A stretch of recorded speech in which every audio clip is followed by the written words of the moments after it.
एक कैलेंडर में जो मंथ हम बनाते हैं वो मंथ डेज से मिलकर बनते हैं। डेज, ये डेज किस तरह से मंथ बनने में हेल्प करते हैं? डेज जो होते हैं हमारे पास होते हैं मंडे से लेकर संडे तक के डेज होते हैं, और वो डेज मिलकर क्या बनाते हैं? वो डेज मिलकर एक वीक को बनाते हैं। तो उसी तरह से हमें वीक 1, वीक 2, वीक 3, वीक 4, तो ये 4 वीक हमें मिलते हैं, और ये 4 वीक मिलकर क्या बनाते हैं? ये वीक मिलकर मंथ को बनाते हैं। तो इस तरह से हमारे मंथ मिलते हैं, और मंथ में टोटल डेज हमारे पास कितने होते हैं? एक मंथ में टोटल डेज हमारे पास होते हैं 31 या फिर 30। इसके अलावा एक फरवरी मंथ ऐसा होता है जिसमें हमारे पास 28 या 29 डेज होते हैं। 28 डेज तब होते हैं जब वो लीप ईयर नहीं होता, और जब हमारे पास लीप ईयर होता है तो हमारे पास फरवरी में 29 डेज होते हैं। और 2020 जो है वो एक लीप ईयर है, तो इसलिए इस साल फरवरी में 29 डेज थे। अब हम बात करते हैं कि ईयर कैसे बनता है। तो ईयर जो होता है वो हमारे 12 मंथ्स से मिलकर बनता है। कौन कौन से 12 मंथ आपके पास होते हैं?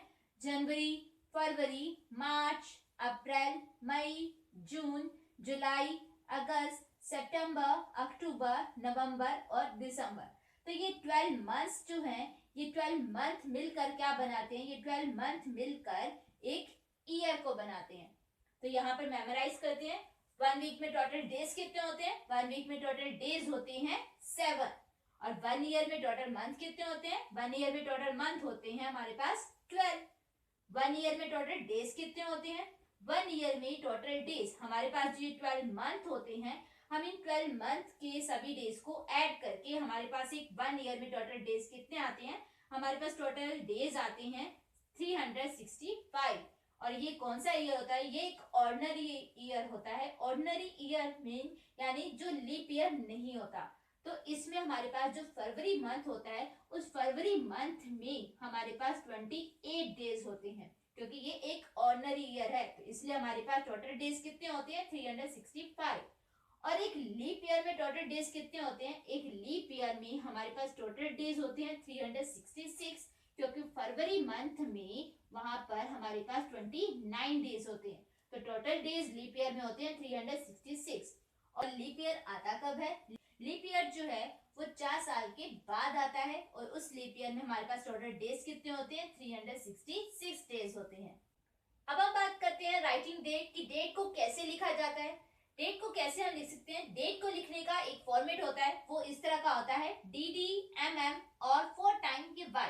ये dd क्या होता है? ये 2 टाइम dd का मीनिंग होता है डेट, 2 टाइम m का मीनिंग होता है मंथ से, और 4 टाइम y का मीनिंग होता है ईयर से, कि यहाँ पर हम ईयर को मेंशन करते हैं। डेट को हम इस तरह से लिखते हैं। डेट को लिखने के हमारे पास 3 वेज होते हैं। कौन कौन से? जिसमें हम हाइफन्स का यूज कर सकते हैं, जैसे dd hyphens, mm hyphens and 4 time y हमने मेंशन किया। तो जैसे कि अब हमने डेट लिखनी हो, हमारे पास डेट अगर हमने लिखनी है 4 नवंबर 2020, अगर हमने इस डेट को लिखना है तो हम इसे इस फॉर्मेट पे कैसे लिखेंगे? हम इसे लिखेंगे 04 हाइफन मंथ। मंथ जो है वो नवंबर मंथ है, तो नवंबर मंथ कौन सा होता है? नवंबर मंथ जो होता है वो 11th नंबर पे होता है, यानी 11th मंथ होता है आपका। तो हम यहाँ पर नवंबर को 11th मंथ से डिनोट करेंगे। और ईयर कौन सा है? ईयर जो हमारा है 2020। तो इस तरह से हम हाइफन लगा के डेट को लिखते हैं।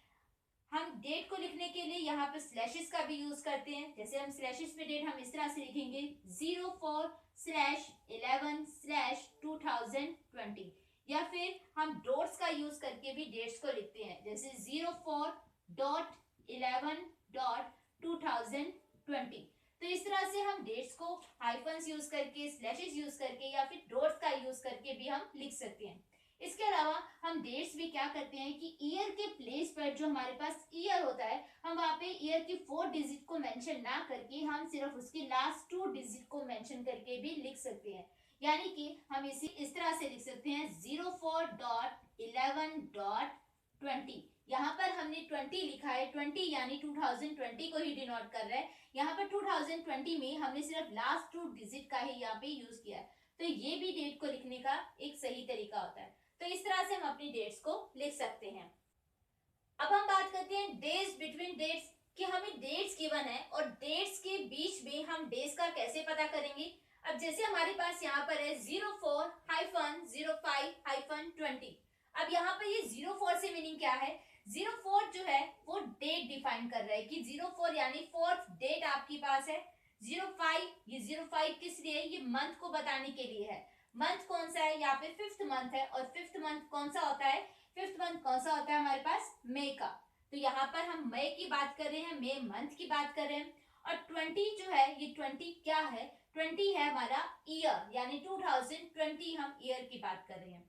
तो हमारे पास है डेट 4 मई 2020। उसी तरह से आपके पास यहाँ पर है 10 क्या है, आपकी डेट है। 05 ये मंथ को डिफाइन कर रहा है, और मंथ कौन सा है यहाँ पर, मई मंथ ही है, क्योंकि फिफ्थ मंथ जो होता है वो मई का होता है, और 20 जो है वो ईयर है, तो 2020 है। आपको यहाँ पर बताना है कि इन दोनों डेट्स के बीच में टोटल डेज कितने हैं। तो बिटवीन यानी हम इनकी दोनों डेट्स के बीच के डेज के बारे में बताएंगे। तो जब भी हमें डेट्स हमें गिवन होती हैं और डेट्स के बीच के डेज बताने होते हैं, तो हम क्या करते हैं, जो हमारे पास स्टार्टिंग डेट होती है, यानी जो स्टार्टिंग डेट हमारे पास है, ना तो हम इसे काउंट करेंगे, और जहां तक हमें उस डेट की एंडिंग दी गई है, जो लास्ट डेट हमें बताई गई है, ना हम इसे ऐड करेंगे, हम सिर्फ इसके बीच के डेज को काउंट करेंगे। यानी ना तो हम फोर्थ डेट को ऐड करेंगे और ना हम इस 10th डेट को ऐड करेंगे। 4 और 10 को आपने ऐड नहीं करना, इसके बीच की आपने सिर्फ डेट आपने काउंट करनी है, और उन डेट्स के अकॉर्डिंग आप सिर्फ डेज को बताएंगे। तो यहाँ पर हम मई मंथ की बात कर रहे हैं, और मई मंथ में 04 यानी 4th मई से लेकर 10th मई तक के बीच के डेज बताने की कितने डेज इसके बीच में थे। 4 मई आपके पास है, 4 मई से लेकर 10th मई तक कितने डेज आपके पास आते हैं, देखो 4 के बाद 5, 6, 7, 8, 9, हमारे पास टोटल डेज कितने हुए, टोटल डेज हमारे पास डेट के अकॉर्डिंग टोटल डेज कितने हो गए, 5। तो हम यहाँ पर कहेंगे कि हमारे पास टोटल डेज कितने हैं, 5 डेज है। इसमें कौन कौन सी डेट्स आ गई, 4 और 10 को आपने इंक्लूड नहीं करना, आपके पास जो डेट आ गई है वो है 5, 6, 7, 8 और 9। हमने सिर्फ इन्हीं डेट्स को काउंट करना है, और इन्हीं डेट्स के अकॉर्डिंग हम यहाँ पर डेज को ऐड करेंगे, डेज को हम काउंट करेंगे। तो यहाँ पर जब भी हमें डेट्स के बारे में बताना हो कि डेट्स के बिटवीन कि जितने हमारे पास डेट्स हैं उनके बीच की हमें डेज टोटल बतानी हो, तो टोटल डेज हम क्या कैसे बताएंगे, जो भी स्टार्टिंग डेट हमें गिवन होती है और जो भी एंडिंग डेट हमें गिवन होती है, हम उनको इंक्लूड नहीं करते, हम सिर्फ उसके बीच की डेट्स को काउंट करते हैं, और उन्हीं डेट से हम यहाँ पर डेज को फाइंड आउट करते हैं। देखिए यहाँ नेक्स्ट क्वेश्चन हमारे पास क्या लिखा हुआ है, 26 जो है वो डेट को डिफाइन कर रहा है कि यहाँ पर डेट जो है वो 26 की है। 01 यहाँ पर मंथ को डिफाइन कर रहा है, तो 01 यानी फर्स्ट मंथ आपका कौन सा होता है, फर्स्ट मंथ जो होता है वो होता है जनवरी का। तो यहाँ पर आपका फर्स्ट मंथ जो है वो जनवरी का है। 2020 ये ईयर को बता रहा है, यानी 2020 गोइंग ऑन है। एंड आपको थर्ड डेट यानी 3 जो है वो डेट के बारे में बात कर रहे हैं। 02 यानी आपका मंथ बता रहे हैं, तो सेकेंड मंथ कौन सा होता है, सेकेंड मंथ जो होता है वो फरवरी का होता है। तो यहाँ पर आपकी सेकेंड मंथ जो है वो फरवरी हम लिखेंगे। 20 आपका ईयर की हम बात कर रहे हैं यहाँ पर।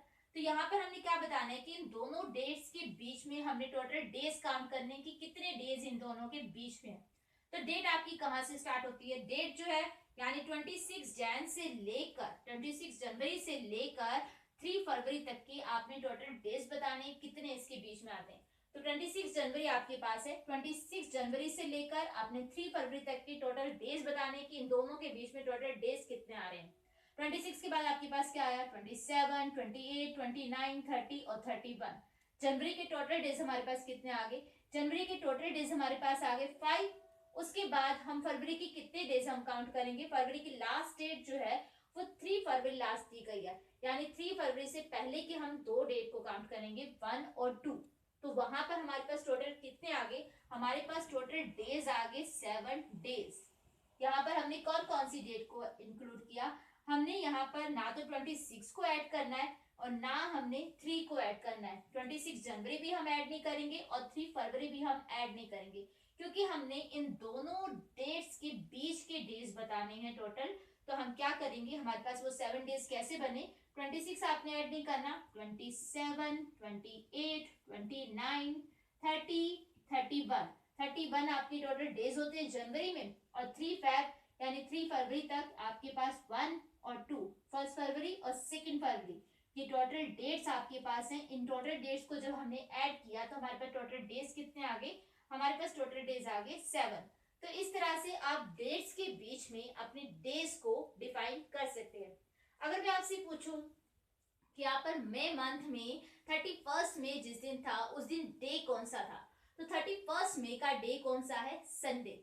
अगर मैं आपसे कहूं कि मार्च में 24 मार्च कब था, 24 मार्च का डे कौन सा था, तो 24 मार्च आपका ये रहा, ये 24 मार्च है और उस दिन डे था ट्यूसडे। मैं आपसे कहूं कि मार्च मंथ में टोटल वेडनेसडे कितने हैं, तो टोटल वेडनेसडे कितने हैं मार्च मंथ में, मार्च मंथ में टोटल वेडनेसडे हैं 4। कौन कौन सी डेट्स हैं उनकी, 4, 11, 18 और 25। इसी तरह से अगर आपको बताना हो कि सेकेंड सैटरडे जुलाई की डेट क्या थी, जिस दिन सेकेंड सैटरडे था उस दिन जुलाई में डेट क्या थी, तो सेकेंड सैटरडे में जुलाई की डेट थी 11, और 11 यानी आपका क्या था, सेकेंड सैटरडे था। तो इस तरह से आप अपनी कैलेंडर की हेल्प से डेज और डेट को भी बता सकते हैं और उनके बीच की टोटल डेज को भी काउंट कर सकते हैं। नेक्स्ट हमारे पास है टाइमलाइन। टाइमलाइन क्या होती है, a timeline is used to arrange events in a sequence. एक टाइमलाइन का यूज किया जाता है हमारे जितने भी इवेंट्स होते हैं उनको एक सीक्वेंस वाइज अरेंज करने के लिए। अब जैसे हमारे पास यहाँ पर हमारे कुछ फ्रेंड्स हैं और उनके कुछ बर्थडे हमें दिए गए हैं, तो सबसे पहले हम बात करते हैं ईशा का। ईशा का बर्थडे कब है, वो 26 जनवरी को आता है। अंकित का बर्थडे 25 दिसंबर को है। अजी का बर्थडे 15 अगस्त को है। दीप्ति का बर्थडे 8 मई को आता है और खुशबू का बर्थडे 14 नवंबर को आता है। अब आपने यहाँ पर ये देखा कि यहाँ पर जो सीक्वेंस हमें गिवन है वो सीक्वेंस जो है वो ठीक तरह से एग्जैक्ट नहीं है, उसे अच्छे से अरेंज नहीं किया गया। सबसे पहले जनवरी मंथ आपके पास है, फिर दिसंबर आ गया, फिर अगस्त, फिर मई और फिर नवंबर। तो इनको हम किस तरह से हम सीक्वेंस के अकॉर्डिंग अरेंज करेंगे अपने इवेंट्स को, तो हम कैसे करेंगे, जैसे हमारे कैलेंडर में सबसे पहला मंथ यानी फर्स्ट मंथ जो होता है जनवरी का होता है, तो वहां से हम उसी जनवरी से स्टार्ट करेंगे। तो हमारे पास जनवरी मंथ की यहाँ पर डेट कौन सी, 26 जनवरी हमारे पास है और उस दिन किसका बर्थडे है, ईशा का। तो सबसे पहले अपने इवेंट्स को हम यहाँ पर लिखेंगे ईशा, ईशा का हम सबसे पहले लिखेंगे और ईशा का बर्थडे 26 जनवरी को आता है, तो यहाँ पर हमने 26 जनवरी मेंशन किया। जनवरी के बाद नेक्स्ट मंथ कौन सा होगा, नेक्स्ट मंथ यहाँ पर आपके पास जो होगा वो हम लेंगे यहाँ पर 8 मई। अब मई आता है हमारे पास, 8 मई को किसका बर्थडे है, दीप्ति का है, तो नेक्स्ट हम यहाँ लिखेंगे दीप्ति बर्थडे जो है 8 मई को। उसके बाद हम नेक्स्ट किसका लिखेंगे, नेक्स्ट हम यहाँ पर लिखेंगे 15 अगस्त। 15 अगस्त जिसका बर्थडे जो है वो किसका है, अजय का है, तो नेक्स्ट बर्थडे होगा यहाँ पर अजय जिसका बर्थडे है 15 अगस्त को। उसके बाद अगस्त के बाद नेक्स्ट क्या आएगा, नेक्स्ट जो होगा वो होगा 14 नवंबर और 14 नवंबर को बर्थडे किसका आ रहा है, खुशबू का। तो नेक्स्ट आपके पास यहाँ पर आएगा खुशबू बर्थडे जो है 14 नवंबर को। और जो नेक्स्ट आपके पास होगा वो नेक्स्ट आपके पास क्या आएगा, क्योंकि लास्ट मंथ होता है दिसंबर का, तो यहाँ पर लास्ट बर्थडे यानी 25 दिसंबर का जो बर्थडे है वो है अंकित का, तो यहाँ पर हम अंकित का लिखेंगे 25 दिसंबर। तो यहाँ से आप अपने इवेंट्स को टाइमलाइन के अकॉर्डिंग आप उसे अरेंज कर सकते हैं।